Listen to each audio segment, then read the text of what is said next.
سب سے اہم بات یہ ہے کہ ایک جو منصوبہ امریکہ نے شروع کیا کچھ عرصہ پہلے بھارت اور اسرائیل کے ساتھ مل کر، تو وہ کوشش کریں گے کہ وہ منصوبہ بھی جو ہے اس کو بھی ریوائیو کیا جائے۔ یہ جو منصوبہ ہے نا، یہ اس کا میں ایک دفعہ پہلے بھی ذکر کر چکا ہوں، یہ ہے انڈیا مڈل ایسٹ یورپ امریکہ اکنامک کوریڈور، اور یہ انڈیا سے سعودی عرب، یو اے ای،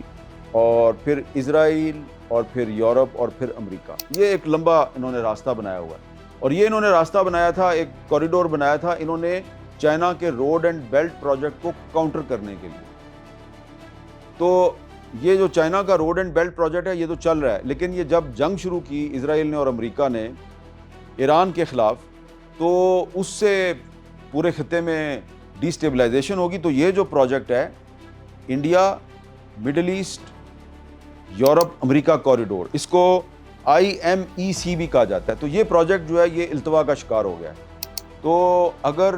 پاکستان کو چائنا کے ساتھ مل کر روڈ اینڈ بیلٹ پروجیکٹ اور سی پیک بنانے کا حق حاصل ہے تو ٹھیک ہے، انڈیا بھی کرے، مختلف گلف کنٹریز اور اسرائیل کے ساتھ مل کر یورپ تک بنائے کوریڈور اپنا، کوئی ان کو نہیں روکے گا۔ لیکن پھر پاکستان کو بھی یہ رائٹ ملے گا کہ پاکستان جو ہے وہ ایران اور ترکی کے راستے سے نہ صرف زمینی بلکہ ٹرین کا راستہ بھی کھولے گا، یورپ کے ساتھ کنیکٹ کرے گا۔ ایران، پاکستان، ترکی ٹرین جو ٹریک ہے، جو یہ بڑے عرصے سے چل رہا ہے، یہ جو منصوبہ ہے، اور اس میں کچھ ٹرائل ہو چکے ہیں۔ ماضی میں کچھ ٹرینیں جو ہیں یہ پاکستان سے بھیجی گئیں جو ایران سے ہوتی ہوئی ترکی پہنچی، ہمالیہ سالٹ جو ہے وہ لے کے گئی تھی، تو وہ جو ٹرائل تھا وہ کامیاب ہو چکا ہے، لیکن پھر یہ امریکی پابندیوں کی وجہ سے وہ حقیقت نہیں بن سکا۔ جب بھی پاکستان نے ایران اور ترکی کے راستے سے کوئی چیز ٹرین کے ذریعے ایکسپورٹ کرنے کی کوشش کی، تو کبھی جو ہے وہ جو ٹرین کی پٹڑیاں ہیں ان کو اکھاڑ دیا گیا، وہاں پہ بم دھماکے ہو گئے، کبھی کوئی سازش ہو گئی، کبھی امریکہ کا پریشر آ گیا، تو وہ مٹیریلائز نہیں ہو پاتا۔ تو اگر ایران اور امریکہ میں کوئی پیس ایگریمنٹ ہو جاتا ہے، اس کے نتیجے میں ایران پر اقتصادی پابندیاں ختم ہوتی ہیں، تو آپ ذرا سوچیں کہ یہاں اسلام آباد سے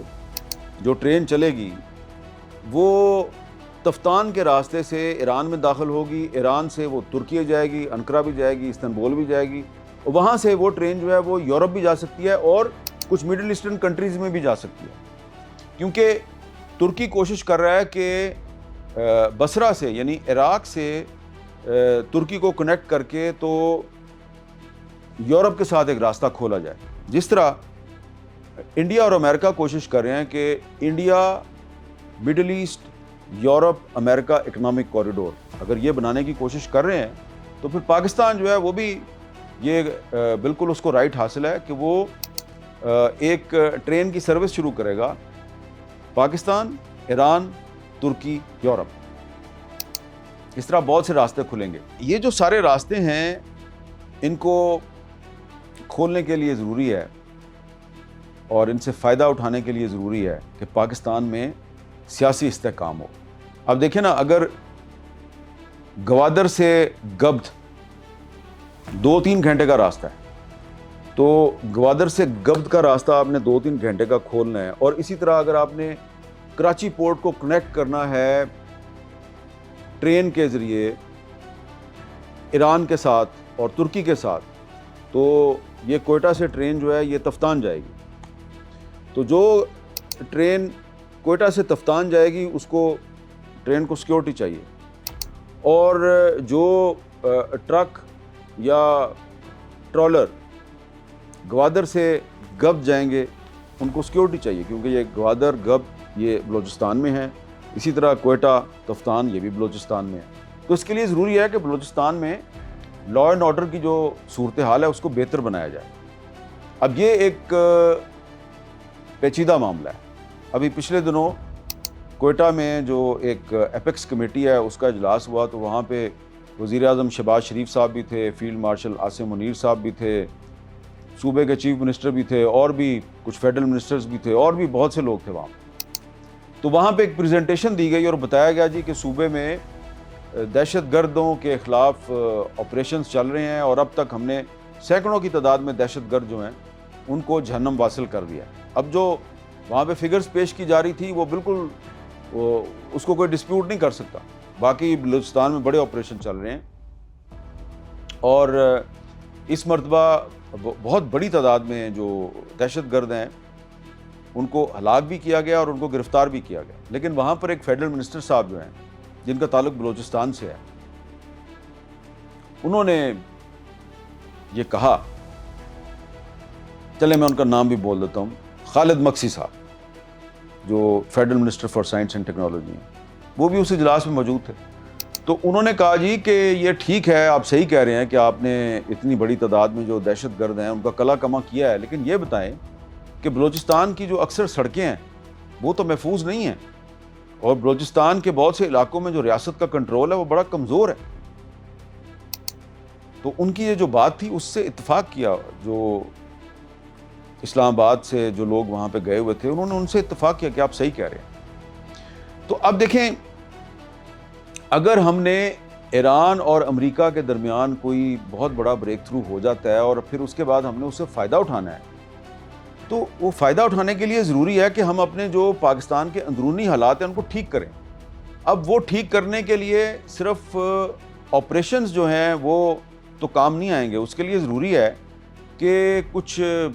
جو بلوچستان کے لوگ ہیں ان کو تھوڑا ریلیف بھی دیا جائے, وہاں جو نوجوان ہیں ان کو روزگار بھی دیا جائے, اور اس کے لیے کوشش کی جائے کہ مثلاً گوادر سے اگر کوئی منصوبہ شروع ہوتا ہے اور گوادر سے گب تک کوئی پروجیکٹ شروع ہوتا ہے, وہاں کی جو مقامی آبادی ہے اس کو ترجیح دی جائے, وہاں کے مقامی نوجوانوں کو روزگار ملنا چاہیے.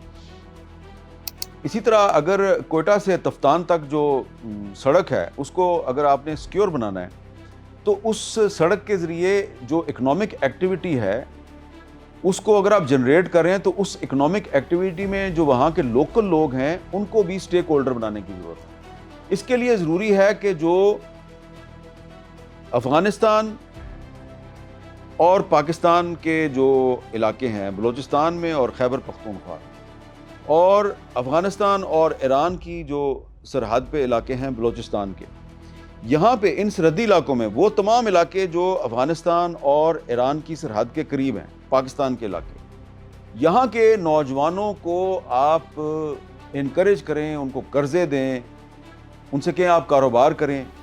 آپ افغانستان کے ساتھ کاروبار کریں, آپ ایران کے ساتھ کاروبار کریں, اکنامک ایکٹیویٹی کو جنریٹ کریں, وہ سٹیک ہولڈر بن جائیں گے.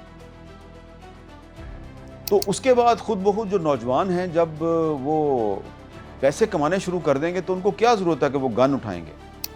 اور اس کے ساتھ ہی ساتھ آپ کو چاہیے کہ ان کے رائٹس بھی دیں,